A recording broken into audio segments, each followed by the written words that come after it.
Pull your nose up on this once and see what you think. Oh my, that smells super good. Yeah.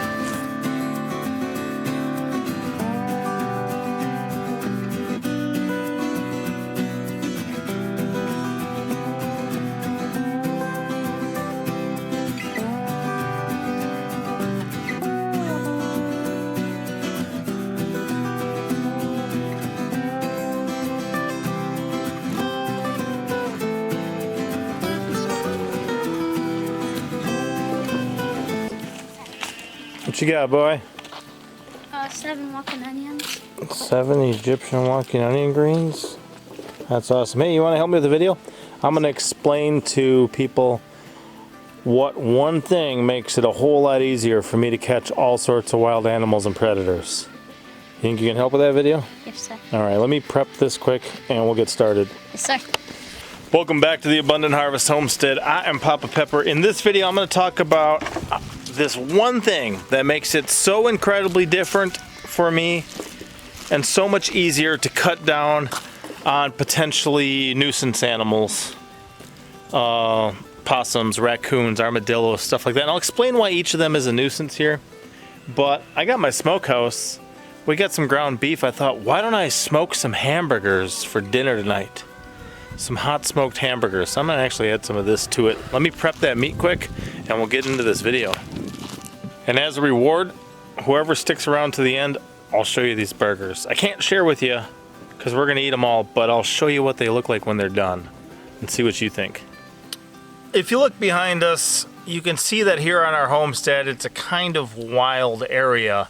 There's a lot of woods and a lot of fields. You can see woods there. Oh, that's a recent project we made. We still got to fill it with firewood, but you know, a lot of wild stuff around here. There's acres and acres and acres of really unkept fields where cattle run, and then there's a lot of woods and forests and creeks and streams and stuff like that, right? Yes, and sir. if you come out here at night, what can you hear as far as wild animals? Armadillos sometimes, and all the different little bugs. Yeah. And the crickets. A lot of bugs and crickets. You can hear the armadillos now. For those of you who don't know, an armadillo, hearing them, what's that sound like? Like rustling in the leaves. Rustling in the leaves. A lot of times it'll sound like a bowling ball rolling through the forest floor if they got scared and they take off. And then what can you hear like howling in the distance? Coyotes and wolves. Coyotes a lot. Thankfully we haven't had an issue with coyotes in our property. We have with foxes and stuff. But part of trying to live at the edge of the wild, you know, a lot of these animals can find their way into cities too, but it's a lot less common to have, you know, farm animals and chickens and stuff like that in the city. So a lot of these animals don't cause as much of an issue. Maybe they just do a little dumpster diving. You get a trash panda, you know, a raccoon or something like that. But here we have to keep our animals very secure, or them and their young and their eggs will be killed. And we don't exactly just want to go shoot everything and kill everything. If it comes down to it, there's times when it makes sense to take certain predator animals out, but we like living a little more live and let live, just somewhere else. So an armadillo, what is the main problem with armadillos? They root up and they'll tear up your garden and make tons of holes everywhere. Our garden is raised beds and mulched paths. And do you know what they're doing when they're rooting stuff up? Eating grubs, beetles, worms, and all sorts of stuff like that. Exactly. So they're going to root through your whole garden. When they do that, they'll uproot a lot of plants. They don't care about the plants, and they're looking for something else, but they'll uproot the plants. They'll take your paths and just kind of shred them. They'll make holes when they're digging that you could, you know, stumble on. So an armadillo is going to be an issue.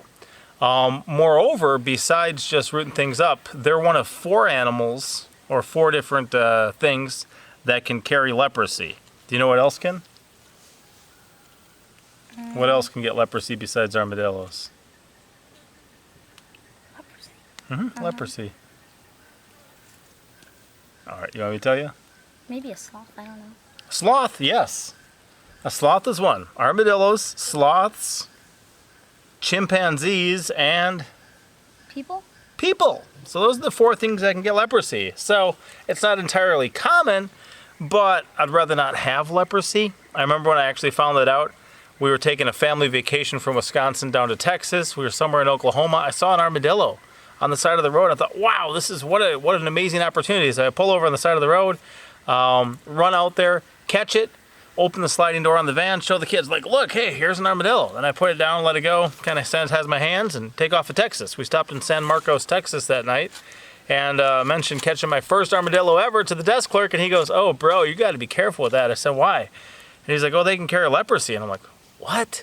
So I get back to my hotel room, and I turn on the Wi-Fi, hook up the computer, and look, can armadillos carry leprosy? And sure enough, they can. So then I called my friends back in Wisconsin. I'm like, hey, could you guys pray for me that I don't get leprosy? And they're like, what? I'm like, just pray for me I don't get leprosy. I'll explain later. Yeah, so I don't want my kids to have leprosy. Like I said, not entirely common, but it can happen.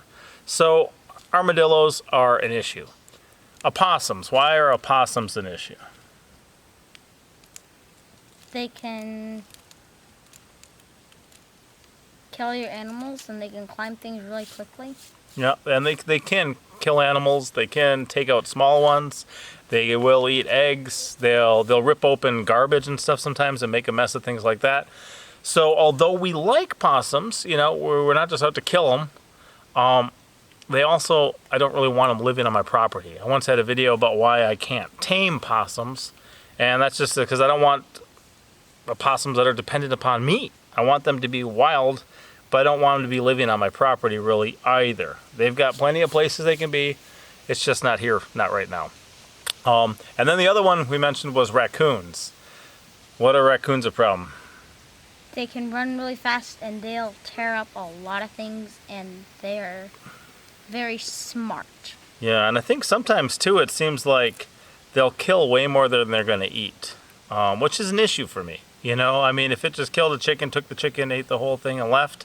But sometimes, there's been times in the past, you get 3 or 4 dead chickens in a night, and all that happened is somebody kind of ripped the head off of each of them, and you're like, are you kidding me? Are you kidding me? So with not wanting just to shoot and kill everything and just, try to put a massive dent in the wild population, live traps is a common way that we do it. And live traps are not even the one tool or the one thing that makes it so much easier for me to just get a whole bunch of nuisance animals that I don't have to deal with because they get trapped and they get caught. Do you know what the one thing that makes it a whole lot easier for me is? What? You.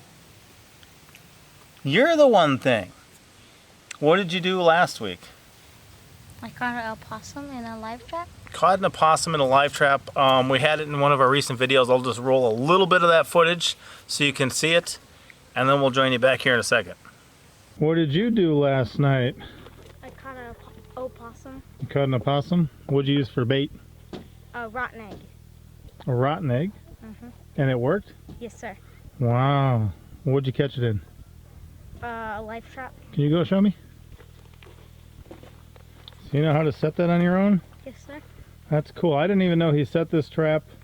Sometimes we'll have dead animals or rotten eggs or other things that can be used as bait. And if you have children who know how to operate stuff like this, then they can be actively involved in trapping stuff. And you guys actually caught another opossum when I was gone, right? It was in the dog food one morning. I came out and I opened it and I was like, oh my, one of the cats got in here. And then I was like, no, that's not a cat. Oh, wow. So this is the one you caught, huh, son? Yes, sir. Yeah, so Pinky actually made a commercial for our book. We have our most recent release was a fact-filled fiction book about opossums, just to educate people. I'll also just roll her commercial real quick, and I'll try to remember to pin it in the comment in case anyone's interested in ordering one. But here's that. Opossums are the only marsupial in North America. They're very misunderstood, but they're incredible creatures. To help educate people, we wrote this fact-filled fiction book. It's packed full of information about the opossum and good for all ages. I took all the pictures and I helped write this book. To get your own copy, you can order it through Amazon, or you can get an autographed one through our Etsy shop. Hopefully, it'll help others to appreciate these creatures a lot more. And then I took off for work for a couple days, and when I came back from work, what happened, son? I caught one raccoon, a giant one. It weighed, I think it was 26 pounds in the cage. And then I caught a little armadillo with a bucket. It was running across the ground, and then it stopped, and it was playing around in the leaves. And so I grabbed 2 buckets, and I scooped it into the other one, and I shut the bucket up. And then I ran and told the kids, and Bog ran up and got a trap from in the garden, and then I dropped it in there. So that's part of it, guys. We'll show you those. We got them right now, so let's go check that out. So, buddy, what is this, man? This is a big raccoon. A big raccoon. And what did you use for bait? Just an egg that my sister wasn't going to use for incubating, and a hen already sat on it, and we just didn't want to use it for eating, so I put it in this trap. And that was all it took, huh? Hey, guy, you know what? You look... Yep. See, it looks rather friendly and cute and cuddly, but this is not a Disney movie, guys. This is real life. And in real life, creatures like this, you know, they are defensive. To them, we're the threat. You know, to our animals, this is a threat, but to them, it's us. So, he actually has us back here in the woods right now. He just caught it. I got home at like 12:30 in the morning, and now this is that same day I got home. So we're going to take it for a ride. We're going to let it go where there's more wild, uninhabited land, where there's some Army Corps of Engineer land, where it won't be causing problems for people.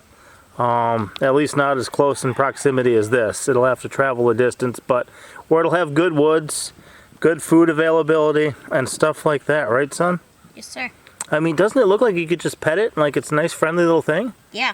But that's not the case, guys. This is a wild animal, and they could carry rabies, they could have other problems. Any bite could get infected, so we want to be careful. And then what's your other one? A baby armadillo. Can you show me it? Yes, sir. So here this one is.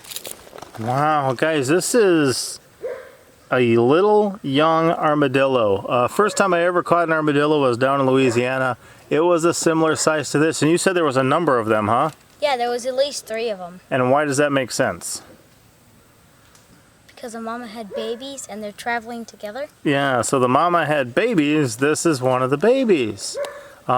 Interesting creatures for sure, crazy little animals.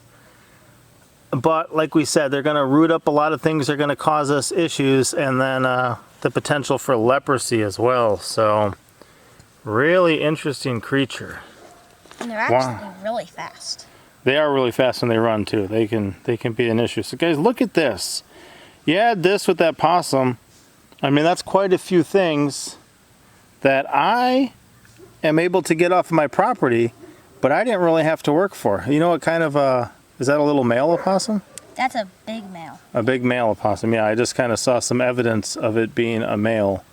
And wow. Raccoon. Sorry, yeah. What did I say, opossum? Yeah. Sorry, yes. The opossum is a boy. I won't give you as much evidence as I saw. But yeah, so we're going to go take these guys, like I said, first opportunity since I got home. I got home at like midnight 30 last night. So we're going to take care of these, give them a little bit of a journey. Aw, wow, it's sniffing that guy. The opossum, or the raccoon is sniffing the armadillo. And that's part of it, guys. Right now, I feel like there's a lot of things in my life that I am learning. I am in my young 40s, you know, my low 40s. And I'm just learning stuff now. But I have a family that I'm raising, so people like Buggers over there in the distance, he's 5. Monster Truck over here, he's 9. Our girls are like 12 and 10 and 7 probably, and 3. We have an opportunity to teach that next generation. Setting a live trap can be tricky, and if you don't do it right, it's not going to work at all, is it, son?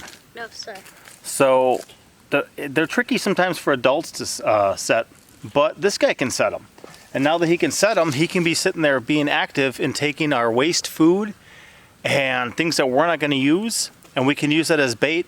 Just that any that are in the area and able to, and you know, willing to come on our property to get a meal, then we can relocate and put somewhere safer. And some people have issues with relocating, and they say, oh, well, they're not familiar with the area or other things. Guys, sometimes they have a home turf, but they wander a lot through that, and they wind up places they've never been before sometimes as well. And while they may be in an area they're unfamiliar with, what it's not is an immediate death sentence. Okay, if I did not want this animal here, if this animal was posing a threat and I killed it, that's an absolute immediate death sentence. If we relocate it, it has an opportunity and a chance to live. And I am optimistic that they know how to live life. It's what they do. They have a will to survive. It's what they do. If moving or relocating any animal was an immediate death sentence, you wouldn't be able to have invasive species. You know, you wouldn't be able to have naturalized non-native species. You wouldn't be able to do that because they would have all died. They wouldn't have understood, you know, how to do anything. Well, guys, they live in the wild. We're taking them to the wild. They come from the wild. That's where they're going to be. And as I often, oh wow, monster truck just gave the raccoon some water. I don't know if you heard the stuff in the background. Wow, and you got that in and out of there without it attacking or biting you? Yeah, I'd make it turn around. Oh yeah, so he made it turn around to look at the rear of the trap while he snuck the water in over here. And it was thirsty. It's a hot day.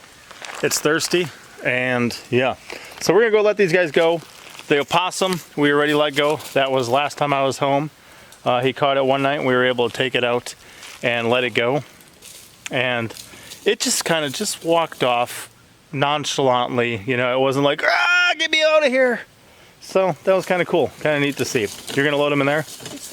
All right, he's gonna load him up in our gorilla cart, and we're going to go load that. Somebody blessed us with that gorilla cart before, so if you're still watching our channel, thank you for that. But that's what makes life easier for me, is being able to have a family, being able to have children that I can teach. At some point, one of the thoughts that I had was, it seems that God blesses us with children because there's more that we want to accomplish in life sometimes than we would ever be able to do on our own. And if we have children, well, they can help. And not that they're just bond servants or slaves or whatever, you know, but they can help. And a lot of them want to. And if you learn to work together as a family, life gets a whole lot better. Wow, he's already got them loaded and he's coming. All right, well, I'll tell you what, we're gonna let these go, and then I'm gonna show you those burgers, which have not even made it to the smokehouse yet, but I'll wait around and film until that's done to bless you guys with and show you that. So yeah, smokehouse burgers, and being a lot more effective at taking care of nuisance animals because of one thing, and that one thing is faithful children who understand life. And even that, you know, armadillos can carry leprosy, right? So what did he do? He used 2 5-gallon buckets to catch it rather than using his hands. What a nice guy. What a smart child, you know? Here's what those burgers look like. You can see the Egyptian walking onion greens in there. I made them real nice and flat too. I'm looking forward to see how the smoke penetrates on these. This will be a good meal. Hey, raccoon.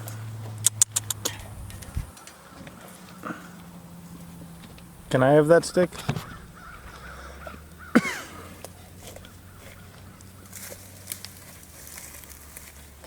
And when he goes, I want him to go towards the woods. Hey, buddy. Buddy, come on. It's time to go. Time to go. Keep going. You got it figured out. Yeah, you're open now. You boys stay back. It'll figure this out. Okay. Yep, you're free to go. You can hop off. I think it figured it out. Come on, buddy. There you go. There he goes. There it goes. You're free to go. So Monster Truck here just asked a question. What was it? What happens if you let go the armadillo and it ran in the little stream right here? What'd you say? It might drown. It might. Let's see. I think it's just I think it's drinking to start with, maybe. See that, guys? Look at his little tongue going. Stay back this way, bud. I don't want you in the front. Come this way.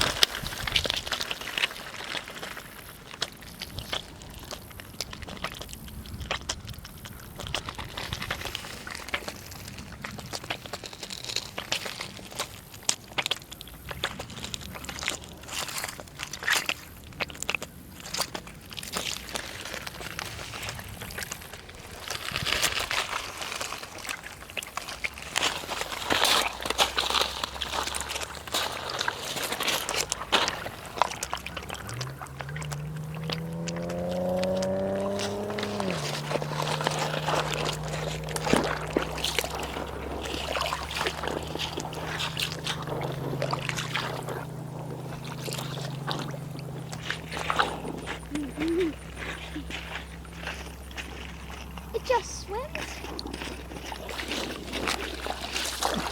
Looks like a little. Oh, I see a muskrat right now almost. Hey, stay back.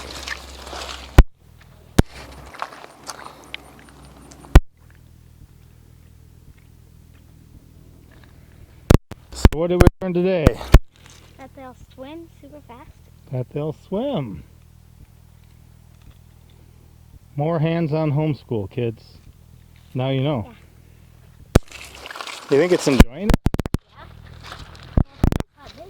I think it is. I think it was thirsty. Because in the wild, I mean, around our property, guys, how much water do you think an armadillo can find?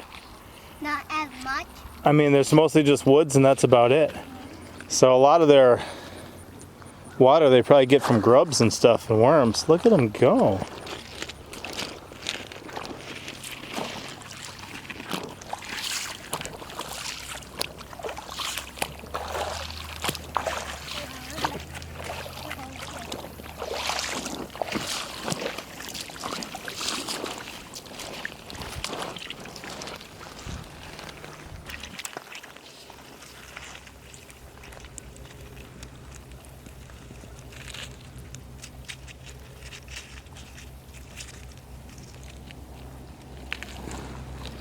You think it's looking for worms and grubs?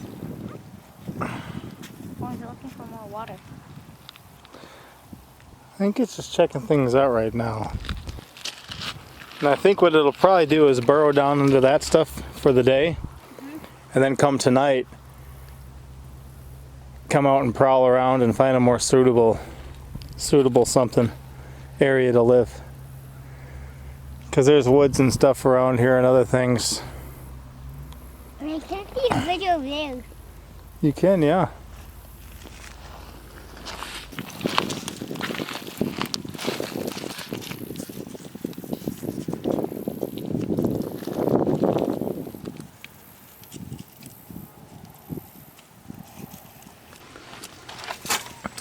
Right now, 160, 170, 160.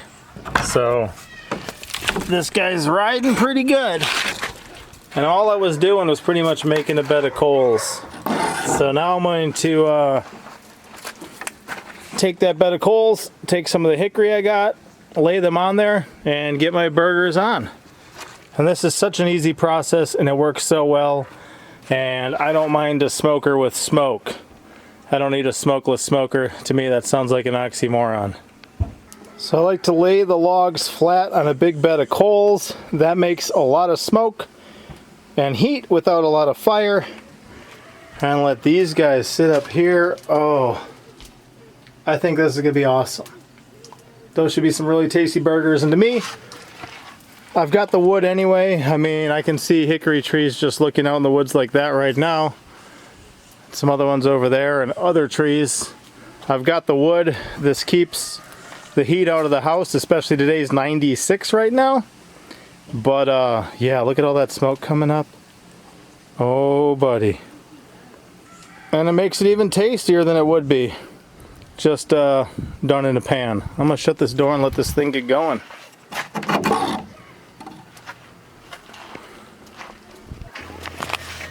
It is rolling smoke right now. And we are a real nice 150, 140, 140. And on the inside, that's what that looks like. Yeah, we are just getting started. Those logs barely look touched. See that? Now that I let smoke or let air in, there's a little bit of flame, but these guys are just getting smoked up. And that's what we're looking for. Just for the grill marks, I want to flip them here in a bit, but those are going to be so tasty and smoky. Oh, these burgers, guys, I flipped them without you. You got to check this out. Right now we got a healthy layer of smoke pouring out. Look at this. High temp right now, 'cause I just put some wood on. Right in 190 about there, 180 at the bottom and the top. Let's open it up.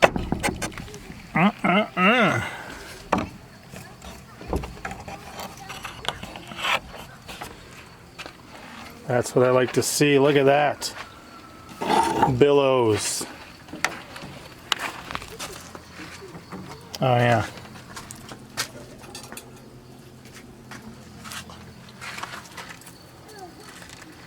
So,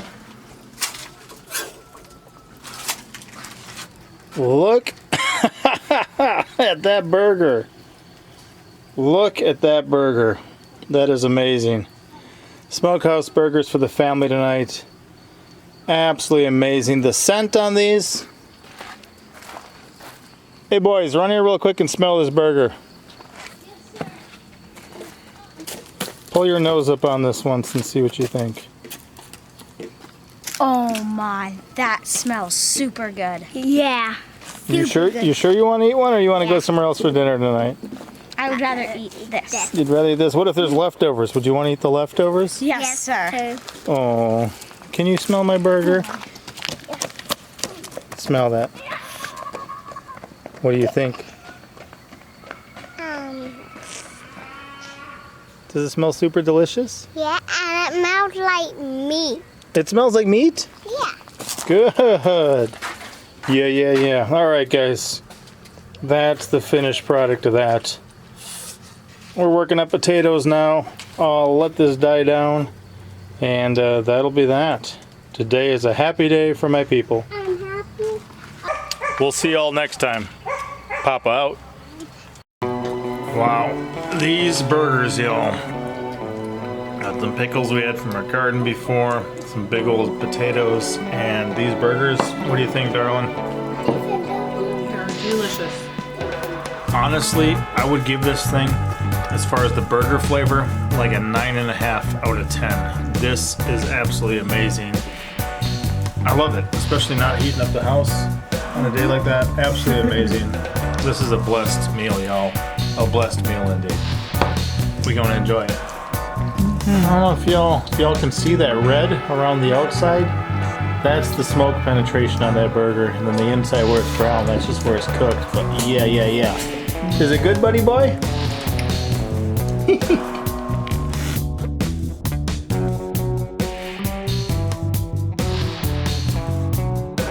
Thank you for watching.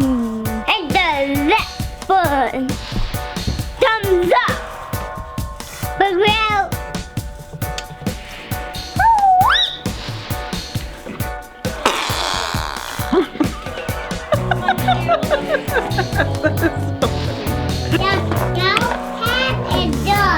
The cow head is good? Yeah. That's because you know.